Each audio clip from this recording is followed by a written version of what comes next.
Hello everyone, जय माँ भगवती गायत्री। श्री विदुर आश्रम परिवार के इस प्लेटफॉर्म पर आप सभी का हार्दिक स्वागत है।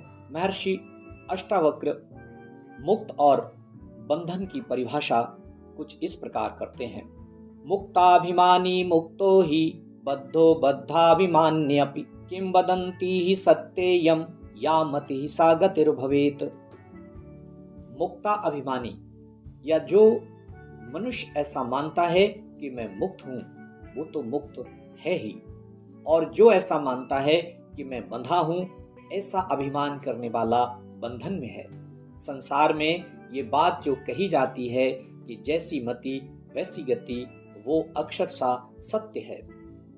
बंधन और मुक्ति के बारे में महर्षि अष्टावक्र कहते हैं कि ये बंधन और मुक्ति जो मनुष्य की सोच का परिणाम है।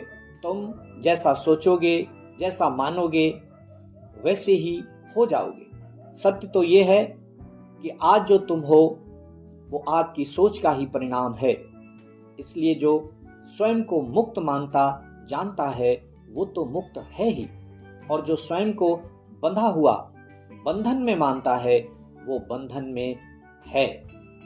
व्यवहार में ये जो बात प्रचलित है कि जैसी मति वैसी गति, ये सिद्धांत के अनुसार बिल्कुल सही है। आत्मा साक्षी विभूपूर्ण एको मुक्तश्चिद क्रिया असंगो निष्प्रहा शांतो प्रमाद संसारवानिव।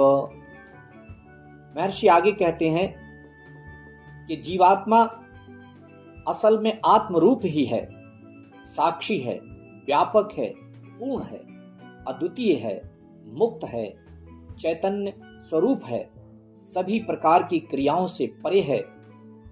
ना वो किसी प्रकार का कोई कर्म करता है, ना क्रिया करता है, ना उसमें कोई कर्म क्रिया घटती है।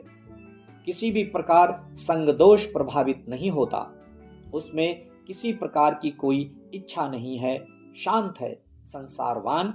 यदि ये दिखाई दे रहा है, अर्थात जैसा है उससे विपरीत यदि ये भास रहा है, तो उसका कारण केवल भ्रम है।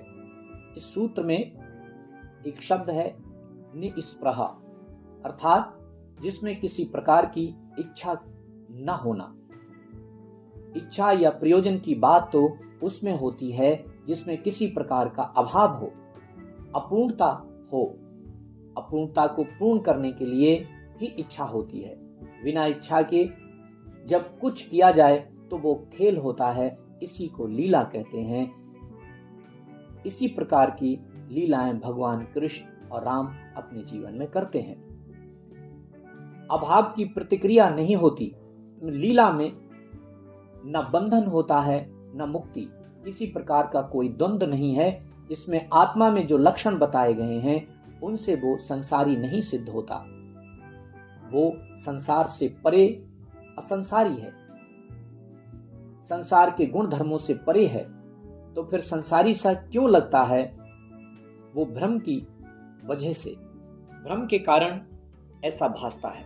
आपने इस वीडियो को ध्यान से सुना, समझा, आपका बहुत बहुत धन्यवाद। आप यूं ही हमेशा हंसते मुस्कुराते रहें, स्वस्थ रहें, मस्त रहें, व्यस्त रहें, पर अस्त व्यस्त ना रहें। जय श्री राम।